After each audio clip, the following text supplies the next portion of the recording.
Today is 958 day that I'm sharing lessons I learn. I'm learning. I hope this will support your dreams, your goals, allow you to become the person that you want to become. Today I'm going to finish health topics. We covered physical health, mental health, spiritual health, because all those health is very important to live a balanced life. And today I want to finish with emotional health. I want to finish with emotional health because all my life I was struggling with that. Because I didn't know that there's a difference between emotional health, mental health, spiritual health, because I always used to treat everything like mental health. But I realized that all my life, when I really started to connect with different kind of people, I said, okay, why there is some kind of differences. I do amazing things. I have mental strengths, enormous mental strengths, but for some reason there's something missing in my health. And emotional strength was that of something that I was missing majority of my life. And only after 30, I started to realize that there's more things that I need to develop to make sure that I'm able to pursue the things that I want. So today we'll focus on emotional health. So what is emotional health? The most important key parts of emotional health is self-awareness, emotional regulation, how you regulate your emotions and how you deal with them, resilience, empathy and compassion, and healthy relationships. Because a lot of times when you have mental strength, you're able to pursue by yourself anything. So that means you're able to do one sports, you're able to do like some work that you're able to do on your own. But if you want to succeed, you need to have connections. You need to have relationships. You need to have a network. And emotional health, emotional things, that's where it's very, very, very important. So how you supposed to develop that emotional health? So number one is develop self-awareness. So you need to understand what kind of emotions do you feel? What triggers certain emotions? At what point do you feel certain emotions and understand your emotions? One thing that I really find useful for me was really write down all the emotions that is out there and start to figure out, okay, what kind of emotions do you really feel on a daily basis? Because it's very hard to change something that you do not know what you feel. So understanding of your emotions, that means when you catch yourself, when that happens, this is what I feel. So it means when you know what triggers what, you're able to say, I don't want to feel this emotion, so what I will do? I'm not able to remove that, but I'm able to change that. So you're not able to remove bad emotion, but you're able to switch to something else. So being able to be aware, that's probably number one thing that really allows you to practice emotional health. Number two is practice emotional regulation. That means really develop the way how you regulate yourself. When you feel emotion, that means that you still are able to do the things necessary. So that means that emotions is okay. Emotions okay. Accepting the feeling is okay. Accepting the emotion is okay. What's not okay is taking action based on emotion. Because if you really create a vision for yourself, a massive vision that you want to pursue, that means that you need to do actions no matter how you feel. There will be some days that you will be devastated. But still, that doesn't mean that you're supposed to really devastate your actions because of that. No. That means that no matter how you feel, you're able to still execute. No matter how you feel, you're able to be the same you that you are on a daily basis. And that's probably the number one, really, what successful people separate themselves from other people is that emotional regulation. So many people that I was speaking that are very massive successful. Emotional regulation is one of the key things that they separate from all the things that they do, because they're able to pursue the things that they want no matter how they feel. And that is a big, big, big part. Number three is build resilience. Build resilience. So that means that you're able to do the things necessary. And this is part, again, of emotional regulation. So it means that you're able to resilience. You're able to have that mindset of, I will work until I will succeed. It doesn't matter how I feel.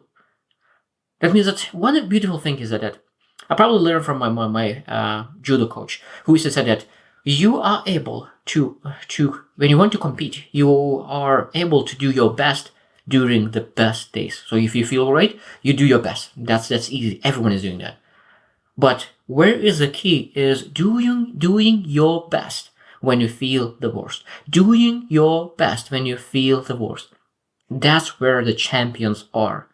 So when you feel the worst, when you want to quit, when you want to give up, when you want to sleep, at that moment, that is the most important moment to say, I will do my best.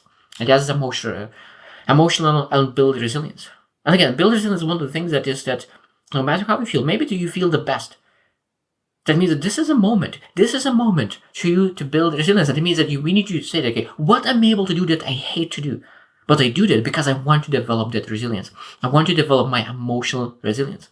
And maybe that's why I really love it where people do cold showers, cold plunges, or anything that really develops that resilience muscle. Because when you want to build a business, when you want to build a massive vision, there will be a lot of things that will throw you off of the wagon, throw you off. And that resilience will allow you to achieve the things that you want. Number 4 is cultivate empathy and compassion. Emotional health is all about compassion. Compassion to others, compassion to yourself. Empathy to others, empathy to yourself. And this is a very, very important thing. You want to be a business owner, you need to understand where people are coming from. Because if you want to be a leader, you need to understand where people are coming from, where you're coming from. Because most important part, when you have a vision, you need to share that vision not with the mind. You need to share with emotion, with really inside showing that this is important. Because how you share your vision is much more important what you share in that vision. Sometimes people are inspired by smaller vision, but delivered with passion than a massive vision, but there of course no passion underneath of it. So we need to really cultivate that empathy, practice how we're able to listen to other people, look at how they portray their vision, how they portray their actions, and really learn how to share everything with empathy and compassion and learn to connect. Number 5 is strengthen relationships. This is very, very important. Very important. As I said, that when you have mental strength, you're able to do everything by yourself. That's great for a certain level, but when you really want to make a massive difference in other people's lives, when you want to make a significance in your life and other people's life, that means that relationships will be the key part of foundational things to achieve great things in life. So that means we need to really strengthen relationships and invest time in building relationships. Because relationships is the thing that you need to nurture on a consistent basis. So that means that relationships is like a plant, a needy plant. That means that we need to water it. That needs to have sun. If you don't water like for years, and then you're trying to look into the plant will be dead. Exactly the same with relationships. You need to water that and nurture it. Really find a way how to have that great environment for that plant, for that relationship to really nurture and grow to a beautiful tree that really provides beautiful blossoms and beautiful fruits out of it. So that means we need to invest time just to make sure that I really sometimes resolve conflicts and learn how to develop skill sets necessary to develop very strong relationships. Number 6 is engage in self-care. This is essential. It's very hard to be emotional healthy when you are not taking care of yourself.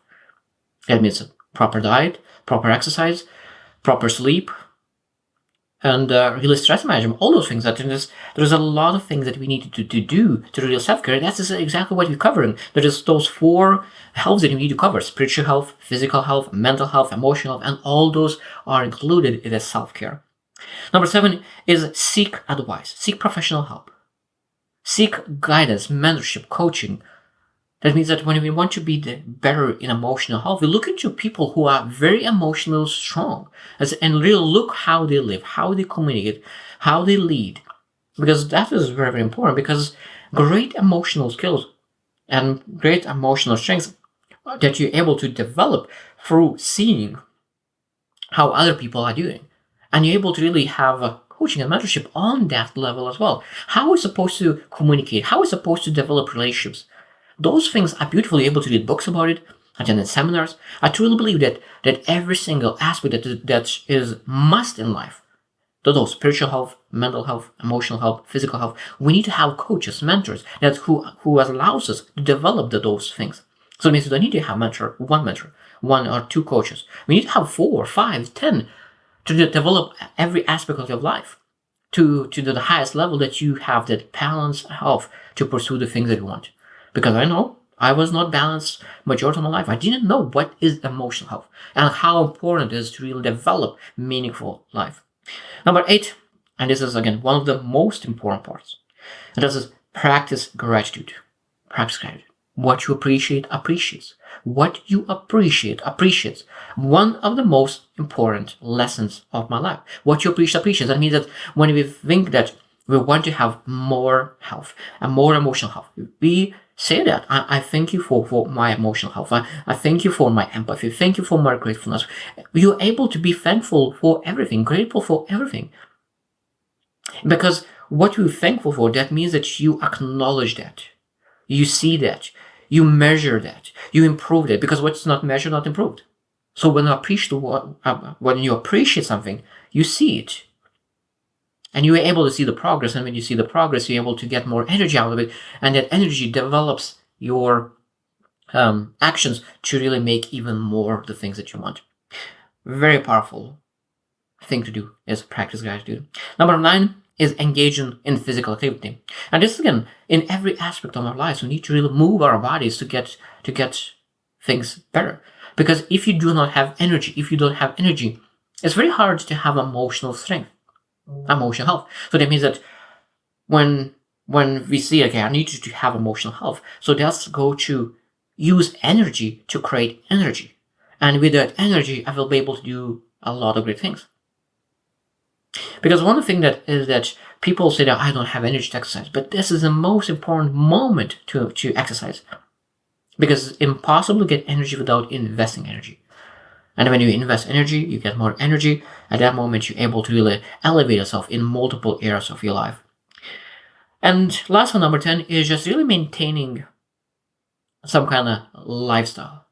Now, lifestyle could change. Of course, we are in life seasons. And we're moving, we're changing, we have partners change, like we have a new partner, we are moving, like there's everything, like so many things. It could be good things, bad things, the things that we control, the things that we do not control, but still we need to really build some kind of routine that we could really follow. We have the foundation, because when you have that foundation that you don't think of acting something, that you're able to be much more productive, you're able to be focused, and really build that emotional health to do the things necessary to really achieve the best vision for yourself. So emotional health is the thing that I still develop, and probably from spiritual health, emotional health, mental health, and physical health. From all those things, I think that emotional health is something that I need to develop the most. And I think that developing that will give me the most benefit right now, because every single person needs to say that, okay, which one of those 4 I need to develop right now, and focusing on one thing at a time. And you feel, okay, I feel comfortable right now, and I need to develop this other area of my life just to make sure that I'm able to improve and grow every single day of my life. Because I think that one key aspect of life is getting better and not sitting down in that one plateau area. So I hope that you reflect as well on your health, because for me, sharing those lessons was very, very beneficial, because always we need to remember that sometimes the basics are the key areas of foundational things that allows us to really have very strong foundations to work on and really build a beautiful life on. So I hope you choose to win, and see you tomorrow.